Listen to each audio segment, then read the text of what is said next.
किससे पंगा लिया है तूने? ये सारे के सारे चेन्नई के टॉप 10 गुंडे हैं। टुकड़े टुकड़े कर देंगे तेरे। बहुत बड़ी गलती की है तूने यहाँ अकेले आकर। मुन्ना, झुंड में तो सुअर आते हैं।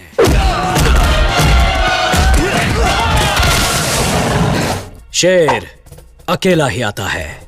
दोस्तों, रजनीकांत सर एक ऐसा नाम है, शायद ही कोई होगा जो इन्हें नहीं जानता होगा। तमिल इंडस्ट्री के सबसे बड़े सुपरस्टार रजनीकांत सर को कहा जाता है। इनके स्टाइल, डायलॉग डिलीवरी और एक्टिंग की पूरी दुनिया दीवानी है। यहाँ तक कि दक्षिण भारत में रजनीकांत के नाम से कई मंदिर भी बनाया गया है, जहाँ पर लोग उनकी पूजा करते हैं। लेकिन दोस्तों, अविश्वसनीय सफलता के पीछे बहुत बड़ी संघर्ष छुपी हुई है। तो चलिए उसे जानते हैं। दोस्तों, रजनीकांत का जन्म 12 दिसंबर 1950 को कर्नाटक के बेंगलोर में एक मिडिल क्लास मराठा फैमिली में हुआ था। उनके पिता का नाम रामोजीराव और उनके माता का नाम जीजाबाई है।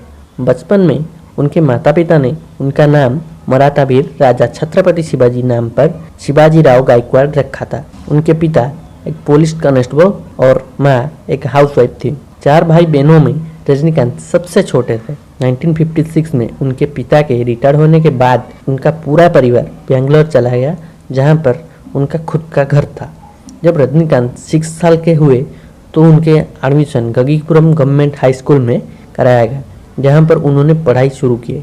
रजनीकांत के पढ़ाई के साथ साथ खेल कूद में भी बहुत दिलचस्पी थी। जब रजनीकांत सिर्फ 9 साल के थे तब उनके माँ का देहांत हो गया। उसके बाद उनके बड़े भाई ने उन्हें पढ़ाई के लिए रामकृष्ण मिशन के अंतर्गत चलाए गए एक मठ में भेज दिया। वहाँ पर रजनीकांत को पढ़ाई के साथ साथ इंडियन कल्चर एंड वेदों की भी जानकारी हो गई। मठ में रहते हुए उन्होंने नाटकों में भी पार्टिसिपेट करना शुरू कर दिया। उन्होंने एक बार महाभारत में एकलव्य के दोस्त का रोल किया था। उनके इस एक्टिंग को लोगों ने बहुत पसंद किया था। 6th क्लास के बाद रजनीकांत का एडमिशन आचार्य पब्लिक पाठशाला में किया गया, जहां उन्होंने आगे की पढ़ाई शुरू किया और साथ ही साथ वो बहुत सारे नाटकों में भी पार्टिसिपेट करने लगे, जिससे उनका शौक थिएटर में और भी बढ़ने लगा और एक्टिंग को उन्होंने कैरियर बनाने का सोचा। लेकिन उनके स्कूलिंग के बाद से ही उनके परिवार की आर्थिक स्थिति बहुत ही खराब होती चली गई और तब रजनीकांत अपने घर की मदद के लिए मद्रास और बॉम्बे में बहुत सारे छोटे छोटे काम किए थे, जिसमें कूली और कारपेंटर का काम भी शामिल था। उसी समय बेंगलोर ट्रांसपोर्ट सर्विस में कंडक्टर की वैकेंसी आई थी और इन्होंने उसे क्वालिफाई कर दिया और वो बस में कंडक्टर की नौकरी करने लगे, जिससे उनकी आर्थिक स्थिति सुधरने लगा। वो बस में टिकट काटने के समय भी अलग अलग तरह की एक्टिंग और सीटी मारने के लिए पैसेंजर में बहुत ही फेमस थे।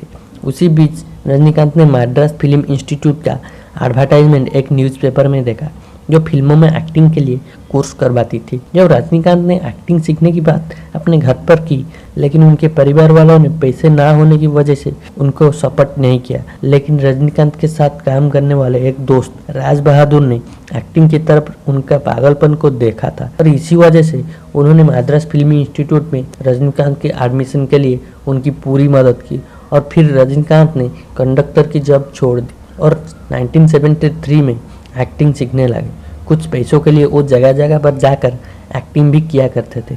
एक बार इंस्टीट्यूट में ही एक नाटक के समय फेमस डायरेक्टर के बालाचंद्र की नज़र रजनीकांत पर पड़ी और वो उनके एक्टिंग के इतना प्रभावित हुए कि वहीं पर रजनीकांत को अपनी एक तमिल फिल्म के लिए साइन भी कर लिया और साथ ही साथ उन्हें तमिल सीखने का सलाह भी दे दिया। के बालाचंद्र के कहने पर रजनीकांत ने तमिल सीख लिया। के बाद 1975 में के बालाचंद्र की फिल्म अपूर्वा रंगागल से रजनीकांत ने अपना फिल्म करियर स्टार्ट किया। उसमें उन्होंने एक विलन का रोल निभाया था। उनके एक्टिंग के दम पर उसी साल उनको एक और मूवी मिल गया।